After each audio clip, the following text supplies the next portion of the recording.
Hey dudes, welcome to Splat from the Past, the only 80s themed horror and sci-fi show where things can get totally radical. Now today, I will be welcoming back my good friend, Lynne Griffin. You might remember her. I had her on many months ago. She was the victim in Black Christmas. She was in Strange Brew, and of course, she was the stand-up comedian in Curtains. And I will be having her back on today, talk about the sad, tragic death of Margot Kidder yesterday, her co-star from Black Christmas, and probably just anything random off the top of our heads, just to catch up and talk about things. Yeah, so today, by the way, I'd like to make an announcement. Today is the 1-year anniversary since Splat from the Past started. I'm so excited about that. This is my number 95 episode, which means I'm 5 episodes away from 100. So, yeah, for the few people who are supporting this show, I thank you so much. It means the world to me, and I love what I do on this show, and I hope to continue to do what I do on this show. You are all totally radical. So, everybody, this is my episode with Lynne Griffin again. Hello. Hey, Lynne, how are you? I'm good. How are you? Oh, I am just great. Today's the 1-year anniversary since I started this show. Really? Yeah. Well, congratulations. Happy 1-year anniversary of work and talking to amazing people. Thank you so much. Yes, you were my number 29 episode, and today you're number 95. Oh my gosh. Wow. That's pretty amazing. Yeah. And have you talked to a lot of the people that you really aspired to when you started this progress? About 90-something%. Yeah. There's a lot. That's pretty great. There's a lot of people I haven't been able to get, but for the most part, yes, a lot of people. That's wonderful. Absolutely.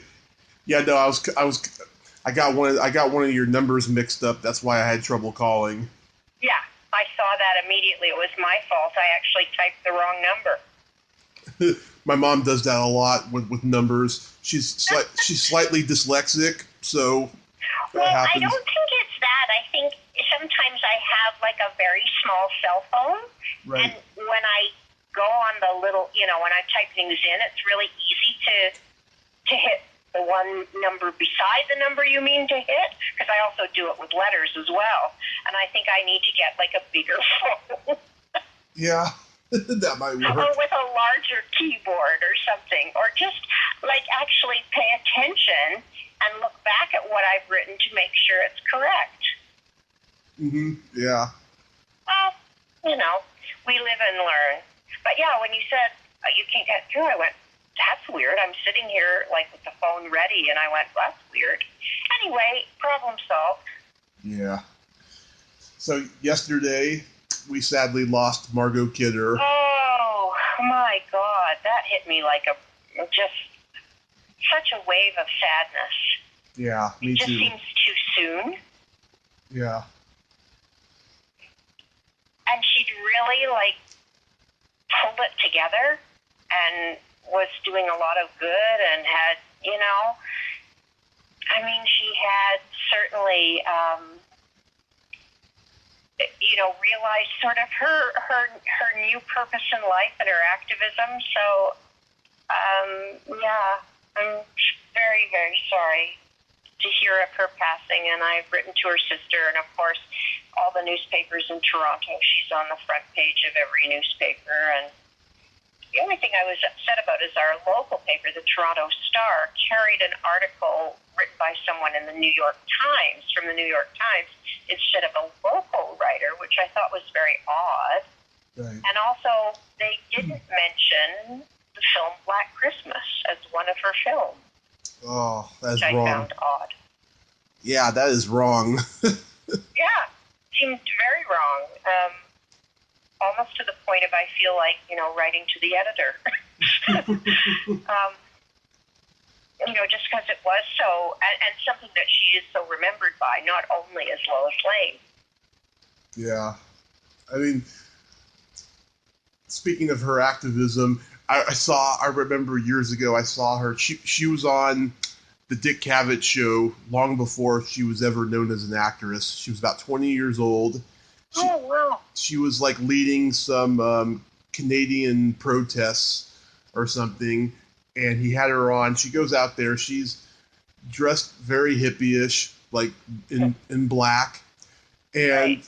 she was tripping high off of something. I don't know what, but she goes out there barefoot, and like Dick Cavett tells her to put shoes on, and she doesn't want to do it. And she's just very quick, and she's like very slow to answer questions and stuff. I was like, wow, that is TV gold. Well, she was, spirited and certainly saucy and free thinking, free will. Her own person. Never, you can understand why even just, the demands of Hollywood, she would probably rebel against. Yes. Because she didn't like to fit in. She didn't like to, play the game. She liked to do it her own way. Mm-hmm. But yeah, that's just very, just when something happens so without, the family had no idea. I mean, Annie, her sister, who I know, has been writing that she was really taken by surprise, that it was very shocking and sudden. Mm-hmm. This is why we need to actually keep in touch and keep talking and just, keep sharing. Because, it can go like that in a flash. Oh, absolutely. Yeah, well, as you well know, my God, you came very close, and, you've obviously found the reason why you're still here. Mm-hmm. Absolutely. Which is amazing. And you've been through kind of some crap lately with people, have you not? I mean, I've sort of got that inkling that there's been some, whether it's disappointment or betrayal that you've had. Oh, yeah. There's a lot of people who think I'm wasting my time and just, trying to bring me down and stuff. But, I when I write stuff, I'm just venting, but I don't listen to them at all. Good for you. Yeah. Good for you. Yeah. I mean, it's funny because, I had gone through a real betrayal last fall, and, it takes a while to get by it when you think, why are people like that? Why, and especially because, now that social media is so everywhere and anybody can say whatever they see. Yeah. And it's hard to ignore it, and it's hard to move on from it, but you have to learn to. And you have to, just say, well, those people, I don't know, they somehow get off on what they want to do to be negative and hateful, but you just kind of have to ignore it, I guess. But why they want to be that way, why they want to strike out at someone that, has never hurt them. Yeah, it's the culture now. I mean, the world has changed just like it did, in the late 60s. It's just a different place now. Yep. It's really, it's a strange time. I'm just thinking, what's going to be like in the future. Well, yeah, it's hard because, obviously we're living in a time when, we're trying to accept, the Me Too movement, the Time Out movement, but you've got someone at the head of the government in the United States who's the biggest bully and the biggest, ill speaker, mm-hmm. and you just go, is it something that just sort of people then feel they have the freedom to behave that way because that's what they're seeing nearly every day on the news or, on Twitter? Yeah. What was I gonna say? Do you think Margot ever really did a really, really good performance in something? Like, do you think that there's a performance she did that you think is her best? Well, I was a big fan.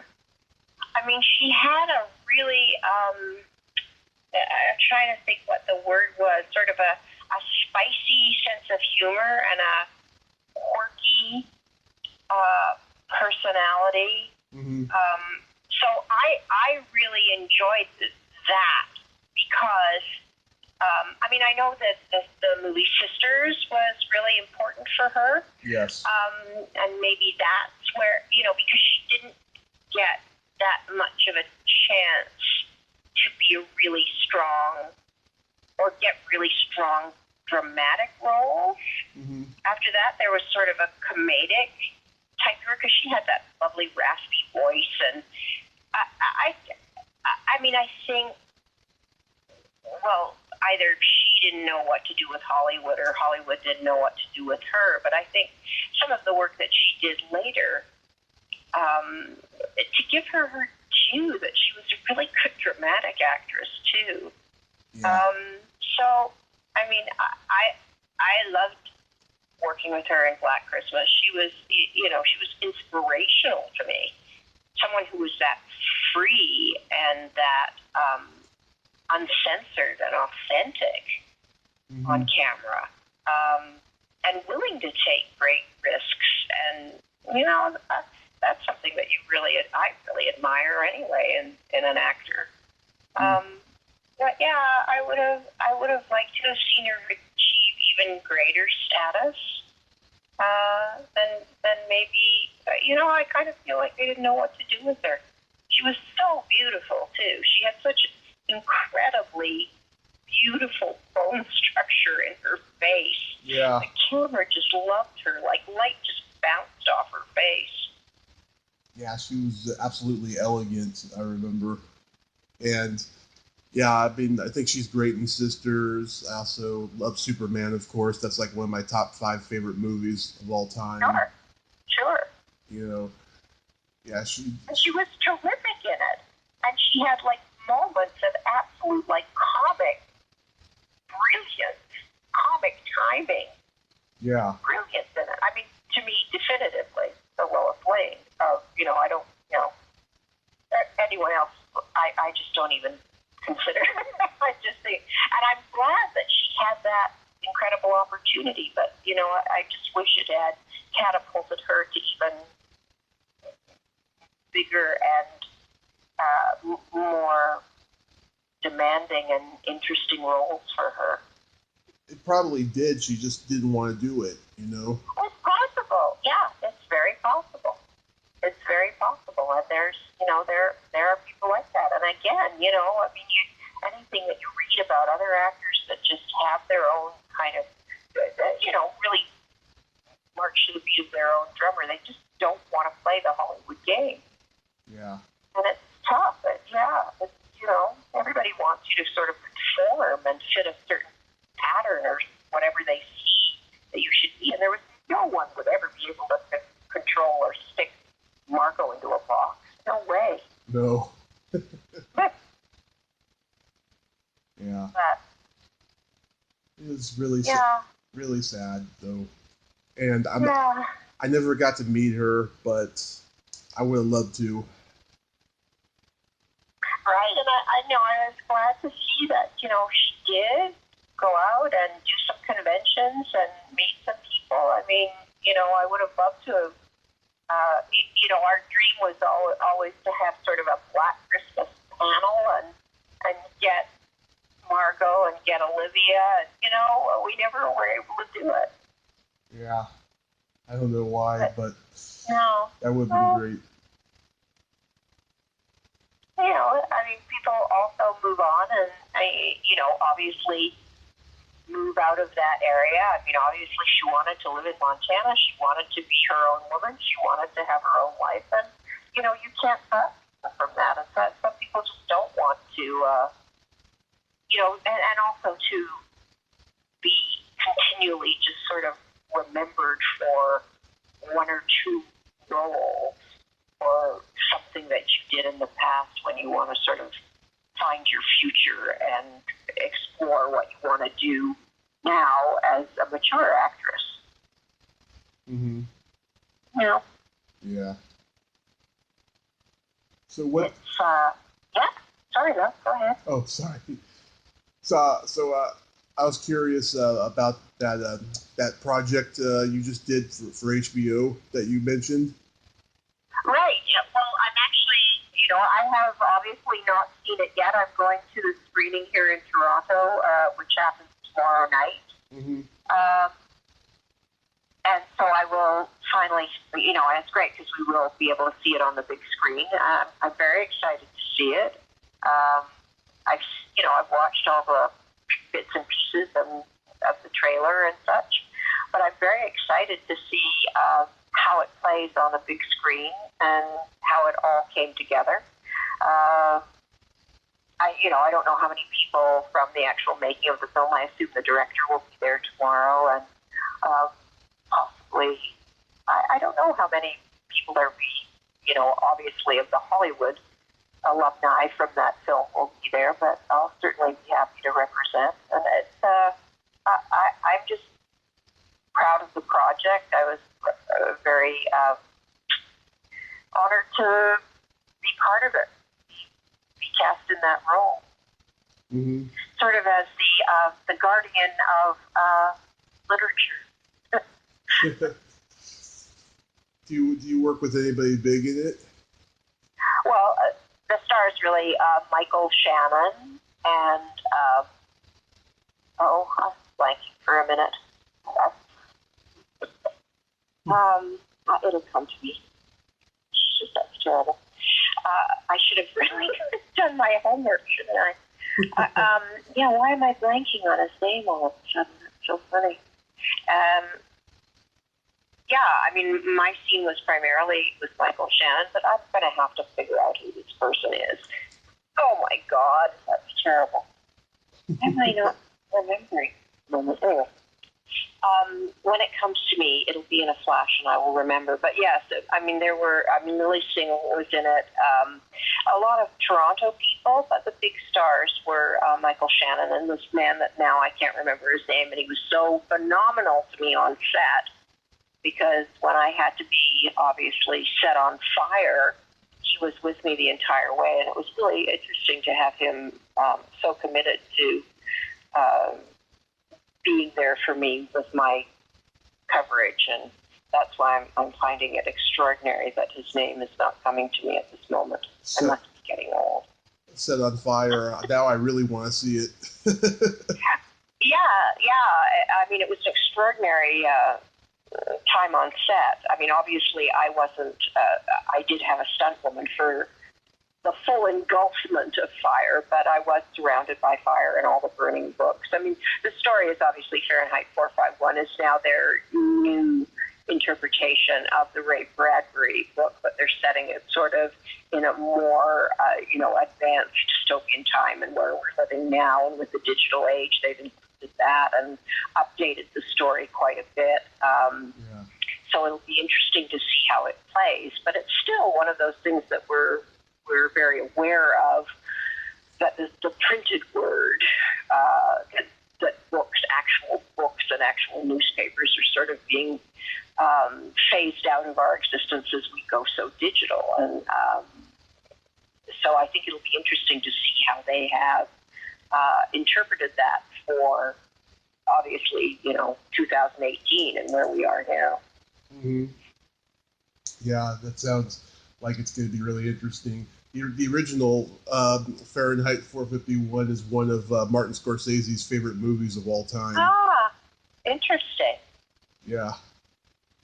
Yeah, and if I'm not mistaken, it's directed by Louis B. Malle, which seems amazing to me at the time. I mean, I watched it before I actually shot our version, and it was interesting to see how they had adapted it and changed it to fit the times. But it was in the '60s, so it obviously had that very kind of '60s quality to it, the original film. Yeah, Julie Christie is right. Yeah, I mean she's still alive, but she's like barely working these days. Yeah, but she hasn't. I mean, she did some wonderful films up here when she was Hollywood. So you see her every now and again, and it's really quite fabulous to see her. She's still remarkable. Mm-hmm. Now I need to think of what that film was called. Isn't it terrible? I kind of think it was called Come From Away, but that's the musical. But it had something like that in the title. Oh. I really think you're talking to someone who's like geriatric. The sounds of what I can and cannot remember. Crazy. Well, there's certain guests I have on. Their minds go blank, but eventually they remember. That's very unfortunate to hear. But it's all right. It's okay. I'm trying to see if I can find some information so that I don't seem so silly on I'm just looking at the invitation for tomorrow. Here we go. This will help me. Yes, she played a woman who was losing her memory. Julie Christie, this is. She played a woman who was losing her memory, and her husband was played by Gordon Vincent, and it was directed by Sarah Polley. Mm-hmm. It was a beautiful film. Just beautiful. Mm-hmm. Yeah. So I was curious to know though, Lynn.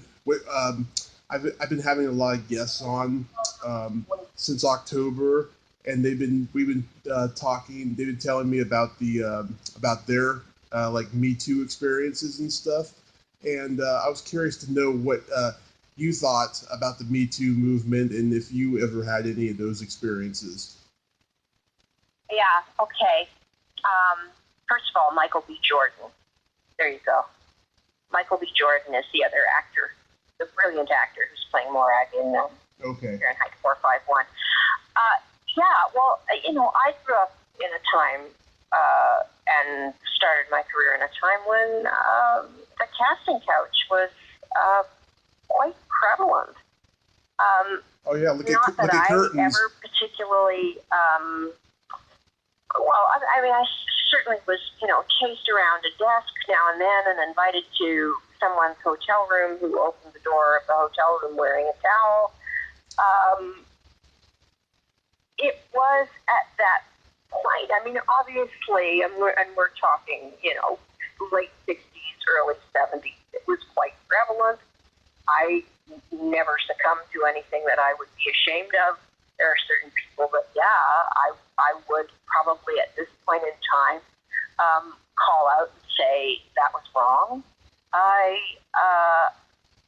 amazed that it is still so much a part of, obviously the film culture, and particularly in Hollywood and Harvey Weinstein. That's shocking to me that it still goes on. Yeah.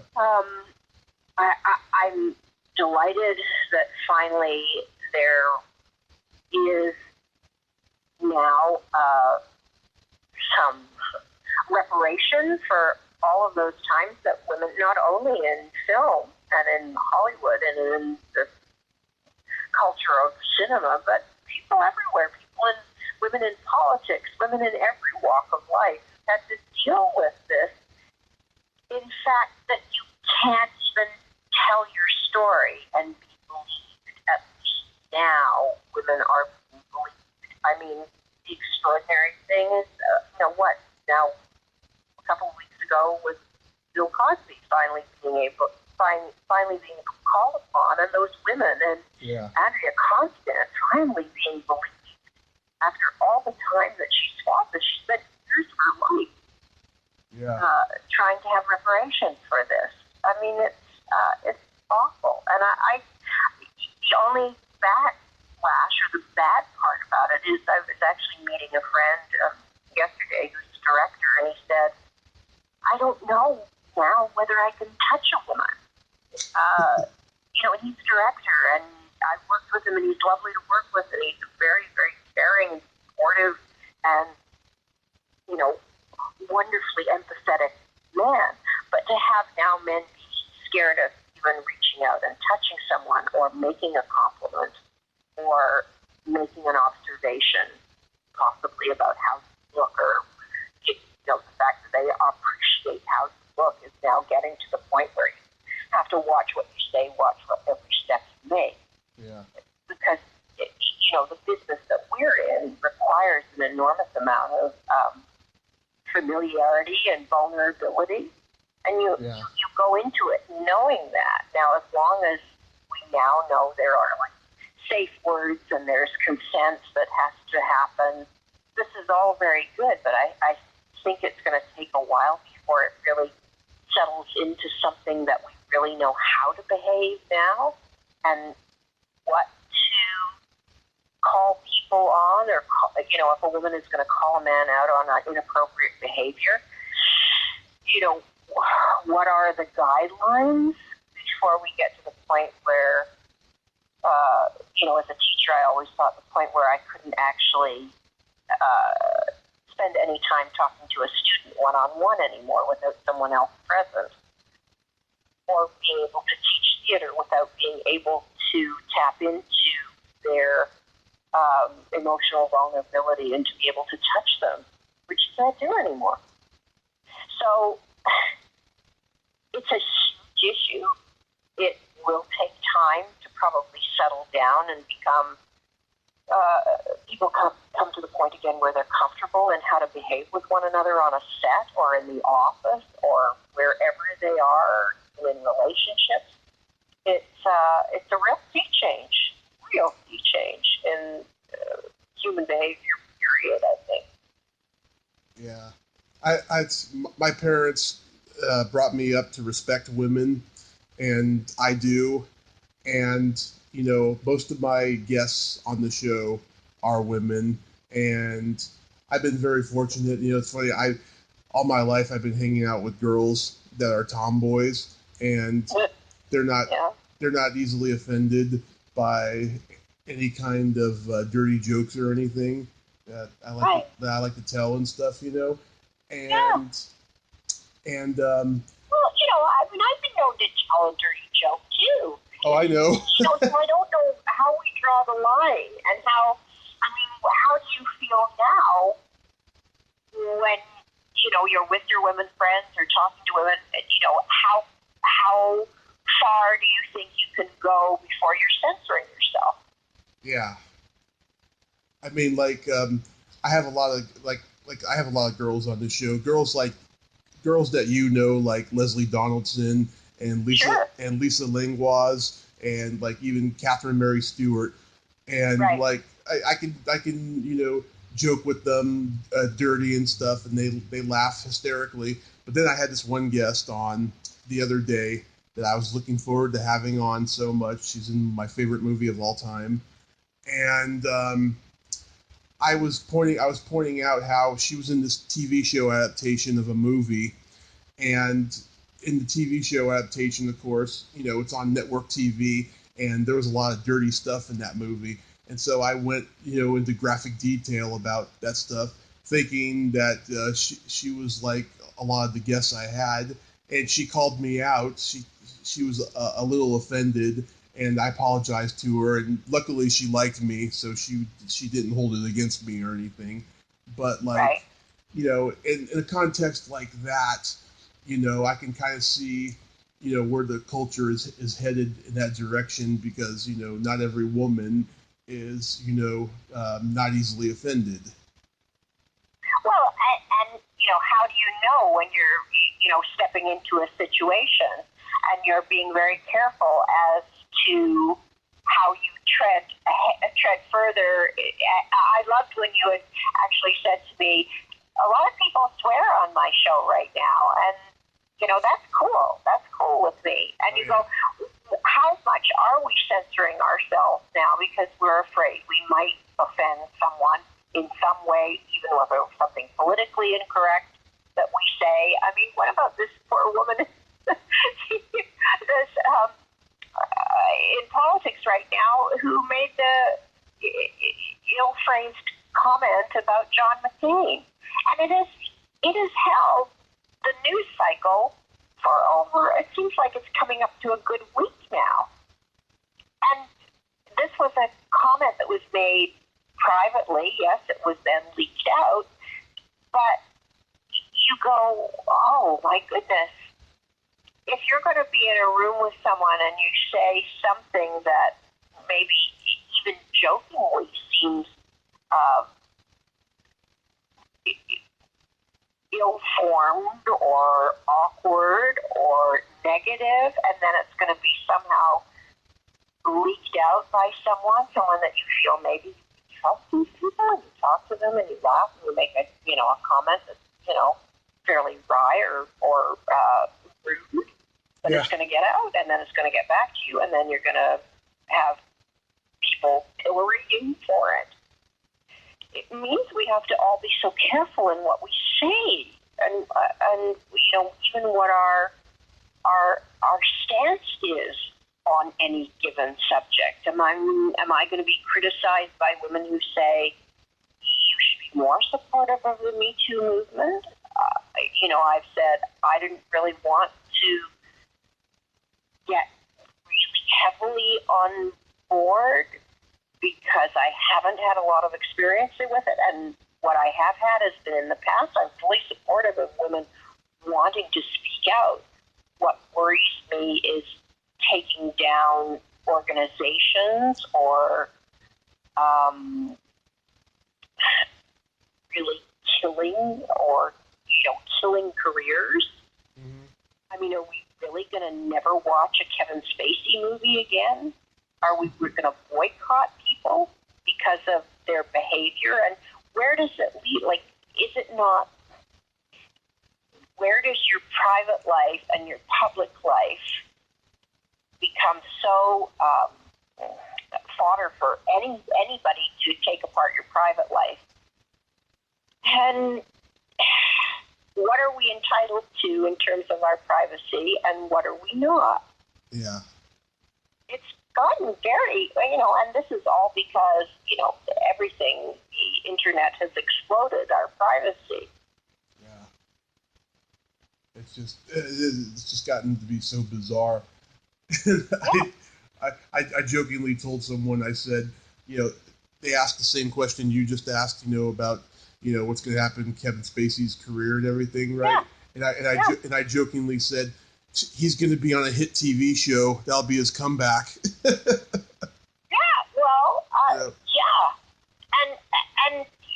you go, how do you find Bill Cosby guilty, and yet we're giving Trump a pass? Yeah. I mean, it seems hypocritical, doesn't it, in some ways? And you go, Bill Cosby is now, 80 years old? Yes, I mean, I do agree that he should be held accountable for his actions. And the thing is, it's not good when things are denied and denied and denied, and it's gone on for so many years, and it's really affected and tarnished some of those women's lives. But no, I mean, I know men that I've talked to have said, oh man, put him in the slammer. He's going to serve jail time for this. Mm-hmm. And you go, oh, okay. I mean, we've killed his career. I mean, they've taken him out of the Motion Picture Academy. They've taken away whatever. I mean, he had some other, major, anything that he had that had honored him in his lifetime has been removed, and roughly so. So, what is the legacy? What are we doing to people? I mean, now all the years that and all the people that he influenced, and all the years that people loved him on television, it's all gone, it's all wiped out. I don't know. I have very mixed feelings about it. You know, I want people. You know, the only thing is I want fairness, I want equality, I want women to be paid the same as men, I want them to be listened to, I want them to be trusted, I want them to be able to work in the workplace without, you know, having someone, you know, grab their ass or grab their pussy or whatever they think they can do. I want that entitlement to stop. Yeah. You know, but then, you know, at the same point, then you said, now are we getting to the point where, you know, we all have to wear, you know, rubber gloves if we're going to actually touch each other? You know, if I wanted to say something to you, even, or say, you know, I don't know, even what you say. You say, I really enjoy talking to you. I find you a fascinating person. Is that wrong for me to say now, in case you take it the wrong way and think, ooh, she's coming on to me? You know what I mean? Yeah. Crazy. It's crazy. I know, everything is changing now. God. Yeah. But do you know what I mean? How easily things can get misinterpreted. I mean, I was very taken by your story. I was very taken by your authenticity the first time we talked, which is why I'm very pleased to talk to you again. But see how easily you could maybe misinterpret that. To go, wow, she's a hussy. She wants to meet me now, and she wants, you know, what? Stupid. My ass is dumb, but I ain't no dumbass. You know, I don't know. I mean, I like to tell somebody if I really find them interesting, or I say, I think you're really beautiful, I think I love you, whatever, you know, but now I can't do that in case they misinterpret it. God. Yeah, with the way the world is changing, it's going to be considered pretty soon to be a felony to stick more than one finger up a camel's ass. You know? To think of what that's like if you're a proctologist or you're a gynecologist. I could sue my gynecologist. Yeah, I stuck more than one finger up. You spent a little too long feeling if I had any lumps in my breath. Too long. You know what I mean? Yeah, sure. Yeah, I mean, God knows. Boy, they must be. I mean, when I think of how many men must be just shaken in their boots as to what they can do and what they're gonna, you know, they're like, oh my God. I used to have my secretary come into my office and I actually closed the door when I talked to her. Well, I better not do that anymore. Yeah. You know, and then are we going to then accuse women of being too aggressive because they are fighting back? So now are we too aggressive? We don't know our place? Wow, you know? Yeah. Just chill, people, you know? Just try and think of each other as equals and, you know, fair. All is fair. And yes, as long as there's levels of consent and levels where you can actually say to someone, okay, you went too far, but not take it like, you know, that I'm never going to speak to you again because you went too far, and that's it, you're cut out of my life entirely, and I'm going to actually call you on it, I'm going to call you out publicly so that you're shamed. Just learn to talk to each other. Communication is what it's all about. Yeah. You know, and be able to say no and mean no. And be taken seriously. Mm-hmm. I mean, I'm lucky I'm old now that, you know, nobody wants to grab my pussy anymore anyway, except my husband. Thank God.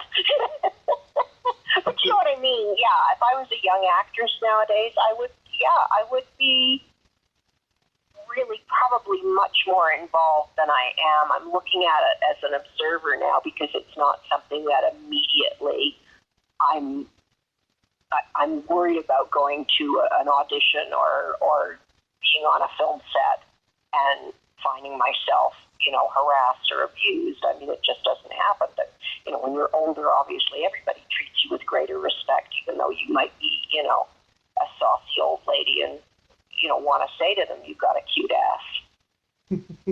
Yeah. I've been known to do. You've been known to tell guys that they have a hot ass? Yeah, sure. That I think they're hot, sure. So I always said to people that whenever I kept doing Romeo and Juliet over and over again and playing the role of the nurse, there were so many boys in the cast. Yeah. It's a pleasure to go to work. You know, like to get away, I think, oh, isn't that so sweet, eccentric lady who's still, you know, she's still got a pulse.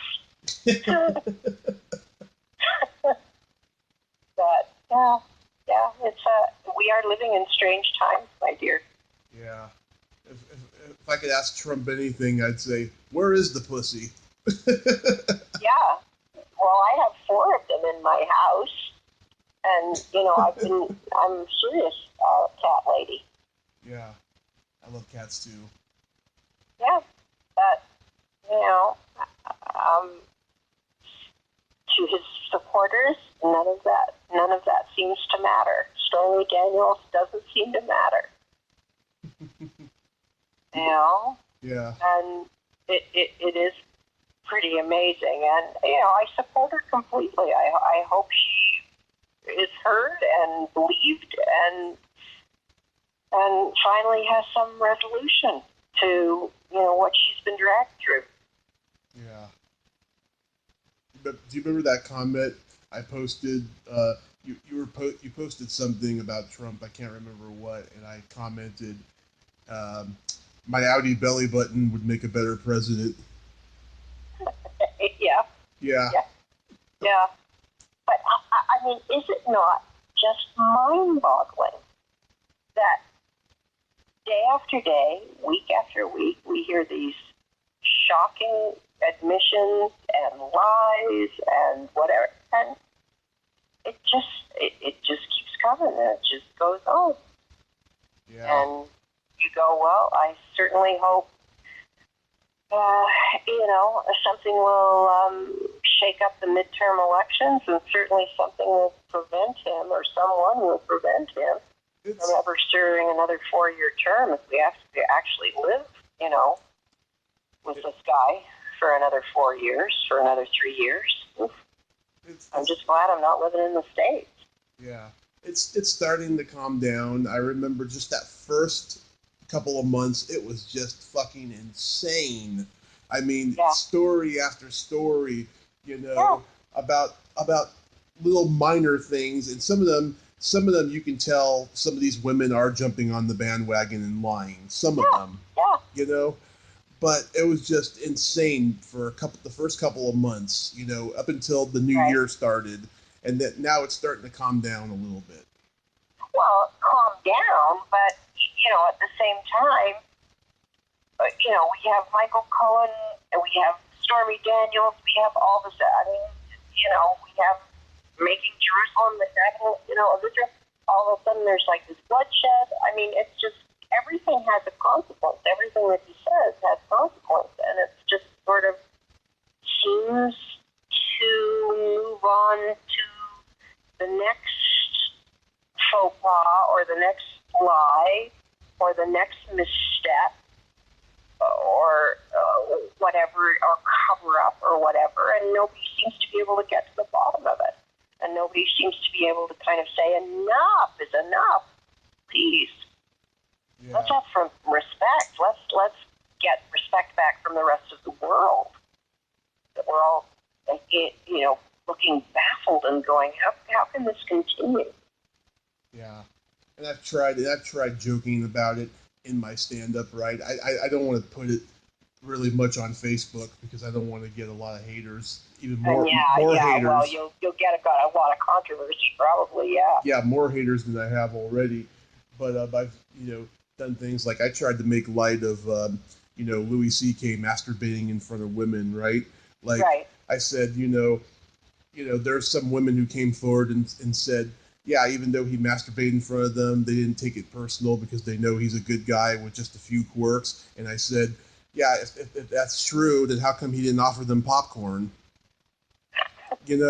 I mean, he is a performer. You got to have concessions, you know. That's a good word. That's a nice use of the word concessions too. Yeah. Let's all go to the lobby. Yeah. Get some popcorn and pop and treats. Yeah, it's like, yeah, I don't know.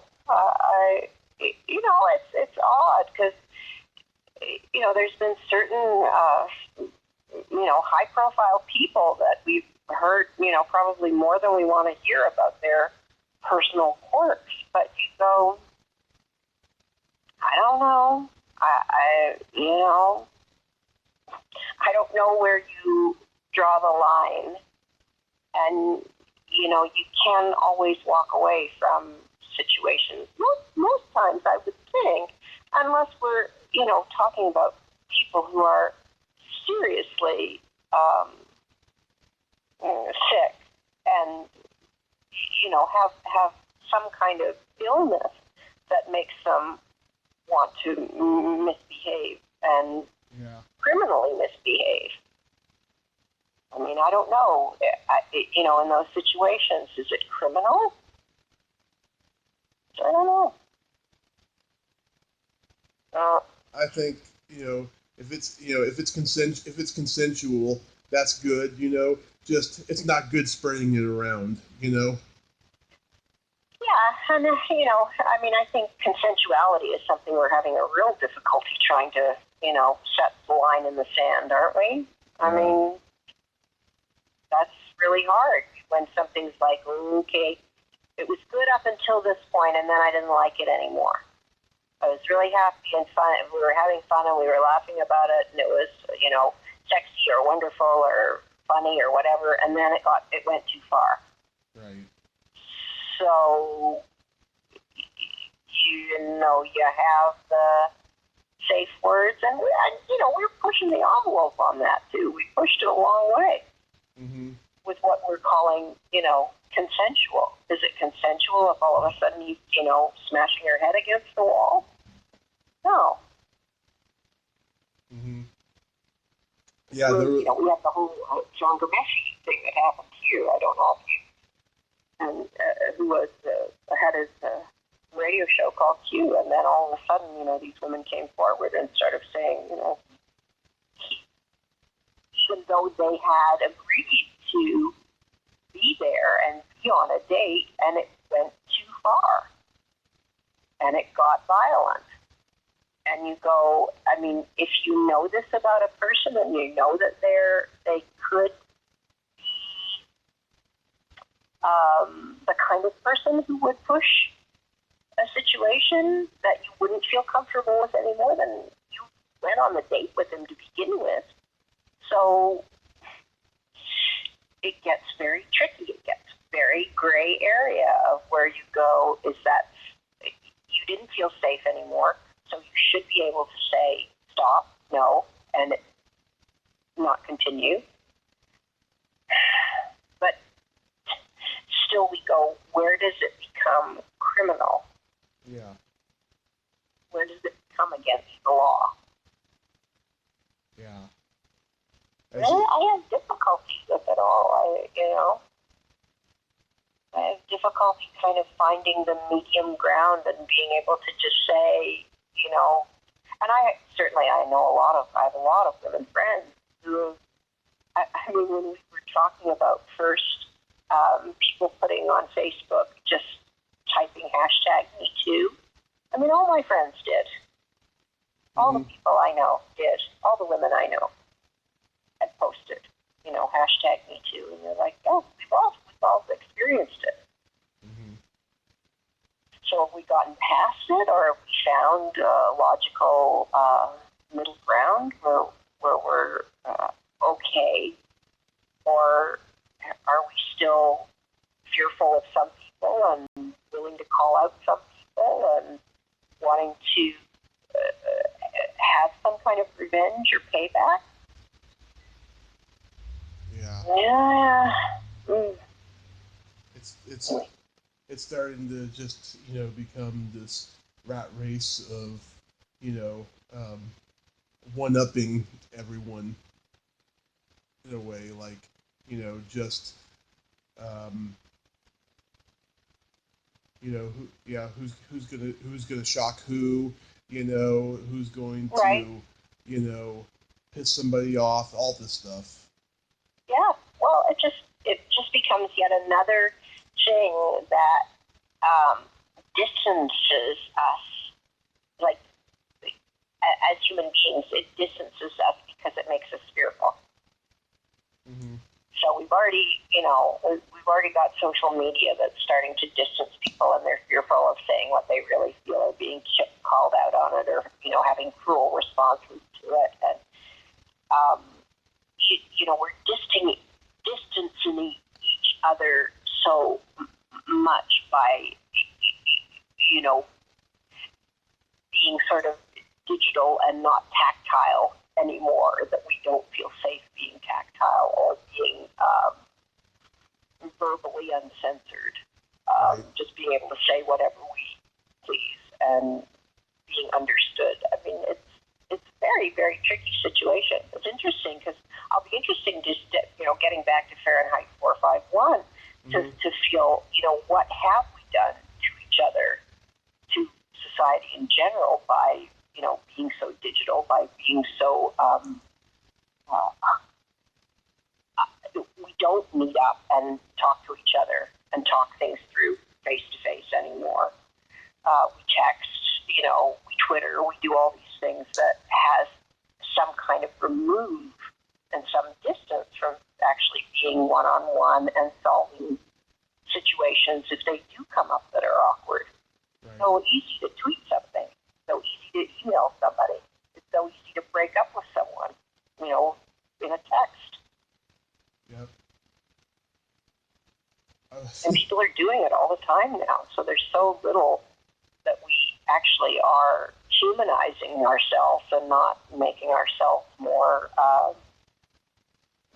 sheltered and removed and fearful of human contact, of human, conversation, of human communication. Yeah, I was thinking the other day how much I missed MySpace. Right? Because it was less intrusive than Facebook, and there was very little drama on there. Right. Yeah, that's it. It's the drama of it all now, isn't it? And the fact that, everything that you've ever said now is out there in the universe, and anyone who feels like it can comment on it. Oh, take you to task on it. I have had my share of trolls, especially lately on the internet. Yeah. Oh my God, there was this one. I'm trying to remember. A friend of mine, she posted something about, how sick, I'm trying to remember who it was. I think maybe it was Trump, maybe it was somebody else, something like that, right? And I put my 2 cents in, thinking, you know, I'm pro woman. There's no boys club in my life. I treat women equally, and all this stuff. And some guy, who I don't even know, he must have been snooping on my wall, which I put it on a private setting now because I don't want anybody doing that now when I don't know them. He said something like, "Oh, you're a hypocrite" or something like that because you're posting all these dirty jokes or something like that, and stuff. And then I called them out and I said, "Hey, I may tell dirty jokes, but I'm a gentleman. That's how my parents raised me and all that stuff." And then she ended up blocking that guy. Yeah. Yeah. Yeah. Oh, God. I don't know. I mean, there was a time when we got, say I was born a century too late anyway, but, you wanted to say something to someone, you actually had to call them, or even beyond that, you wrote them a letter. Yeah. So, you remember the Dear John letter? Oh, yeah. I don't want to see you anymore because, yeah. It was even a TV show. Yeah. Well, but that's why I always say I was born a century too late. It's kind of, I believe in actually,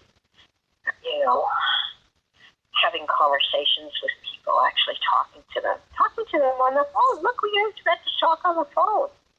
We could just have a conversation via email where you just like write a question to me and I write my response. Mm-hmm. But then, how spontaneous is that? Yeah. How courageous can you be? You're going to think everything over before you say it. You're going to screen what you say. You're going to make sure that before you press send, well, obviously not me, because I don't even send the right phone number.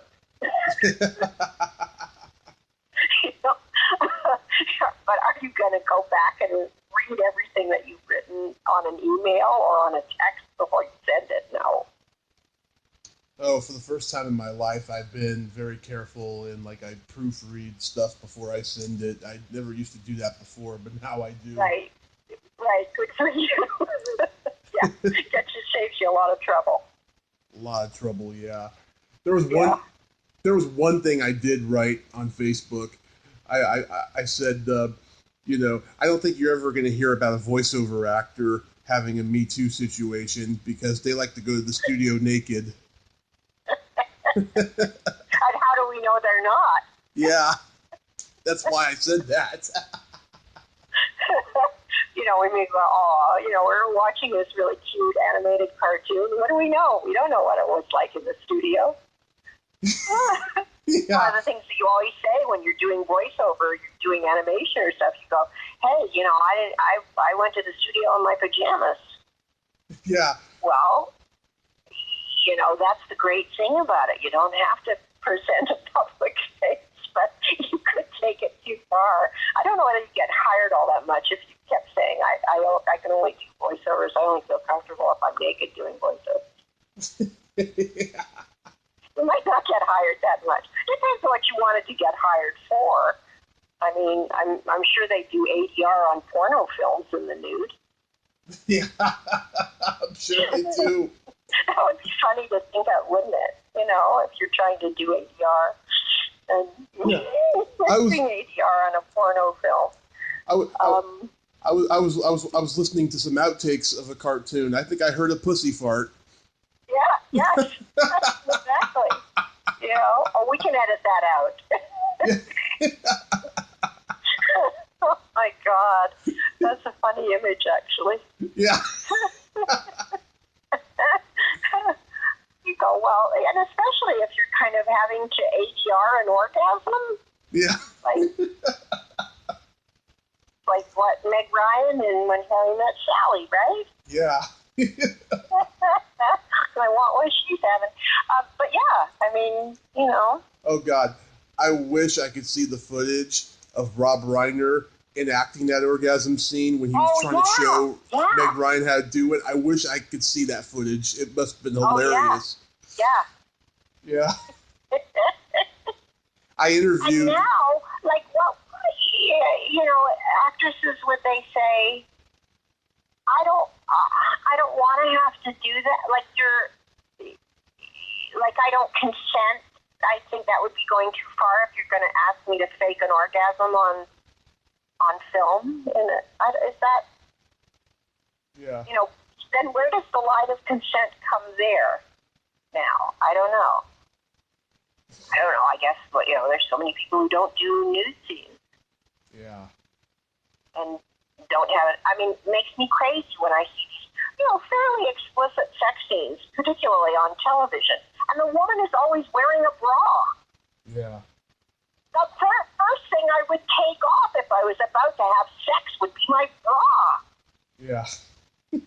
I mean, how uncomfortable is that? She's wearing this, they're doing it, and you're like, I don't know any woman who actually probably would have sex wearing their bra. But they even did it like on Sex and the City and shows that are sort of celebrating, sexual liberation. Yeah. But they're wearing their bra. Okay. I don't get it. You signed on for this thing. The series was called Sex in the City. What did you think you were going to be asked to do? Yeah. No, I don't think any of them had problems with that on that show. Well, I must admit there wasn't a lot of boobage No. on that show. There wasn't. No.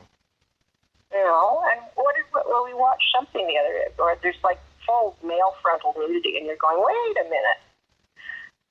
Okay, I don't, to each his own. To each his own. But, see, I'm sitting from a very comfortable place, though. Yeah. Nobody's going to ask me to do that now. Phew. Oh yeah, I've had women on the show who told me, they fought long and hard to like not do nudity in certain movies and stuff, and they tell me, yeah, I mean it was a struggle to do it, but they did it, and they want to inspire other women who don't want to do nudity to do it too. Yeah, I mean, we should be, again, where is fear? What is the fear? And how is that built into now our sense of our morality or whatever, our privacy, what we want to expose publicly? I mean, we're all fearful of how much we expose of ourselves. And I don't know why, because it certainly isn't true as far as like Europeans and stuff. I mean, I've been reading a lot. I got into reading a lot about Roman Polanski and watching Roman Polanski. So, and also because he's been taken out of the Academy as well as Bill Cosby now, and it's just like, back then it was there, and also being of a European persuasion mentality, it wasn't considered wrong. Mm-hmm.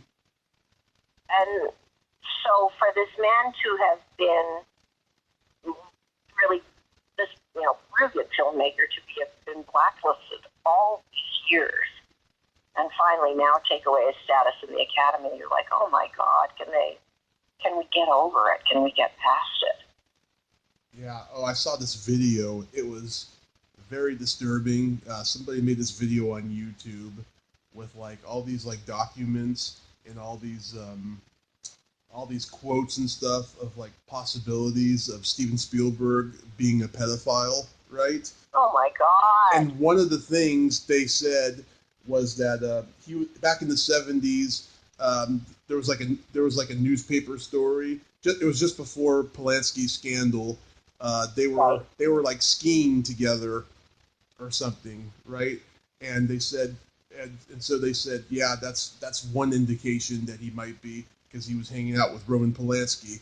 And it was just, I thought it was just so demeaning, Oh, so guilty by association. Yes, guilty by association. And also because he worked so well with children. Yeah. Oh, they brought that up too. They brought up all these different examples. I thought it was just so demeaning because, he's never been accused of it. Yeah, no. But, as I said, the door has been flung wide open. Mm-hmm. Everybody's worried. Everybody's worried about what they may have done or what could be misconstrued. Yeah, it was just, I thought that was bad. Yeah. But I was curious, Lynn, what color do you have on your toenails right now? I don't, and it's time. This is the time, but, we've had like such a weird fluctuating weather in Toronto, but come summertime or come Memorial Day weekend, I paint my toenails bright blue. Yeah. I've seen you, I've seen you with the blue. Yeah. But I haven't done it yet because, 1 minute it's like summer here, and the next minute it's like freezing. Mm-hmm. And so, I actually wore sandals for the first time this morning, but it was so cold I came home and put on pants and socks and shoes, and so my toenails still remain virginally unadorned as of yet. Oh. But Memorial Day weekend is coming. Out comes the teal-colored nail polish. Nice. I hope you post a pic. Okay, fair enough, I will. I did mine purple about a month ago. It was for a trip I was taking to LA, and then the trip got canceled. And oh no! Yeah, and then I just I took it off finally the other day because my nails had gotten long, and so I had to take it off. Yeah, you have to, prematurely purple. Yeah. Oh well. Yeah. Yeah, it's hard, certainly in Toronto, when it can't make up its mind. When we don't really have spring, it just goes from winter, bam, into summer, and we've stopped having spring. Yeah. But it's funny. It was very this morning. I had to go out for an audition, and I wore sandals for the first time. Mm-hmm. And it didn't last. And I mean, we had the most terrific, torrential thunderstorm in the middle of the night last night. I mean, the thunder and lightning was so dramatic it woke us up. Mm-hmm. Yeah. So, yeah. Have you got any other interesting questions like that? I was just curious because. No, I think it. Yeah. Because I've been painting my toes since I was 13, and so I'm always like curious to like know like what colors they got and stuff. Yeah. Well, I've always said, for years they were red or pink, but then when that really wonderful kind of teal color came out, that's for me. Mm-hmm. I like that color because I'm kind of basically sort of trying to mirror my inner mermaid. Inner mermaid. Wow, I've never heard that term. I like Which it. is interesting, seeing as mermaids don't have toes. Yeah, they have fins. Yeah, but as close as I can get to having fins.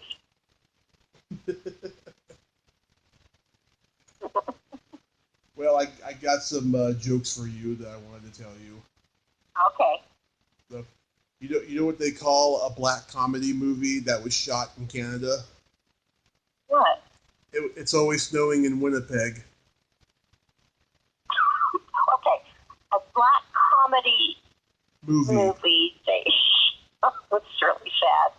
It's very sad because it's so true. Yeah.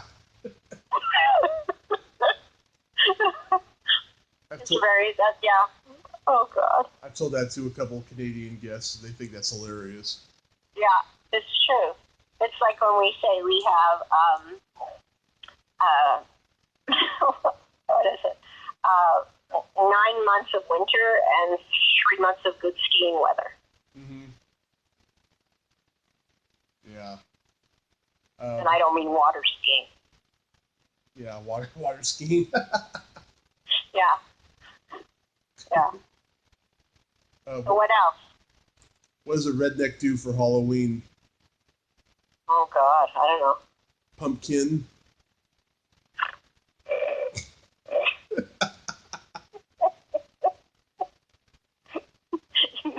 Oh God.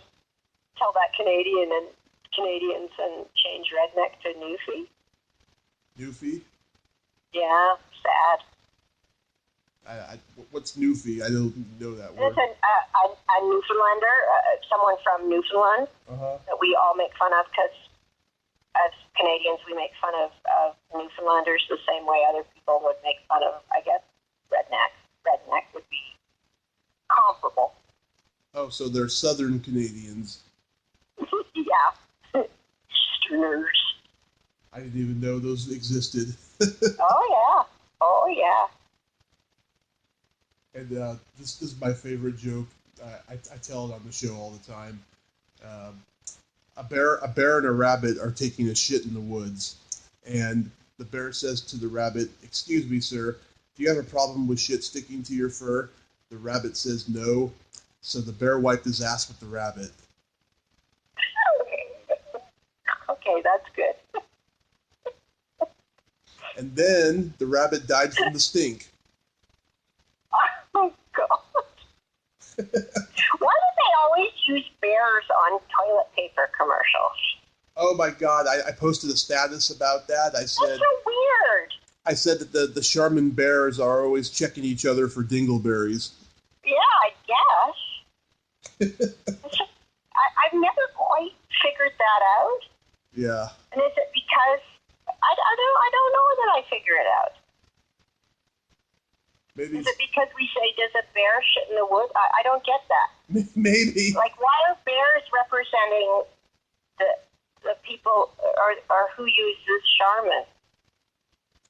Well, I don't know. Well, maybe because those corporate advertisers are so greedy and so dirty. They probably did think that a bear shits in the woods, so they came up with that whole campaign thing. Right. Right. It's possible. Well, and it's funny because we were watching. This makes me think of something else. We were watching a documentary about space, weren't we? We were. What was it? The Voyager, and they kept saying Uranus. They kept saying the planet Uranus, and I always thought it was pronounced Uranus. Right. But then one of my jokes was what does toilet paper and and Star Trek have in common? Right. They circle Uranus searching for Klingons. I got him. We never heard that one before. But you see, if they stop pronouncing it Uranus and start saying it's Uranus, then the joke doesn't work anymore. Yeah. No, I know about the Uranus, but I didn't know that whole joke. Oh, well, there you go. There's a new one for you. You're welcome to share. See, especially fun for Star Trek fans. Yeah. Yeah. I like that. No, but last time you were on, you said that you're not good at telling jokes. You are. Don't put yourself down. Well, there you go. But that's probably I've graced you with one of my best. I don't have a lot of them, but I always like that one. Yeah. But I was really mad if they're going to start, first they get rid of Pluto, and now they're going to change the pronunciation of Uranus. Killing me. Yeah.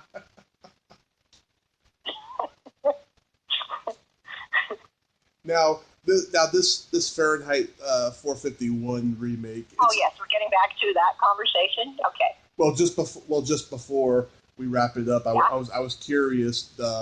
It's a TV movie. It's not a series. Yeah, it's a movie. It's a movie. Yeah. It's not a series. Yeah. Because and it'll be on HBO. I'm assuming it'll start airing on HBO shortly because we're having a screening tomorrow. Mm-hmm. So I'm sure I will find out then when it will actually be airing, so I can send you a little text or email about that, like when it will start airing. They're already airing the trailers, but I don't know the exact date of when the first showing of it will be as yet, but I'll probably know that after tomorrow. Yeah, because HBO. So Michael Shannon and Michael B. Jordan are the stars of that movie. Nice. Yeah. Yeah, I was curious. I was curious because HBO, they do the Westworld TV series, Right. And I didn't know if this was a series or a movie or not. I wish it was. Although I would be dead already because I set myself on fire. So I wouldn't be recurring with the series. Oops.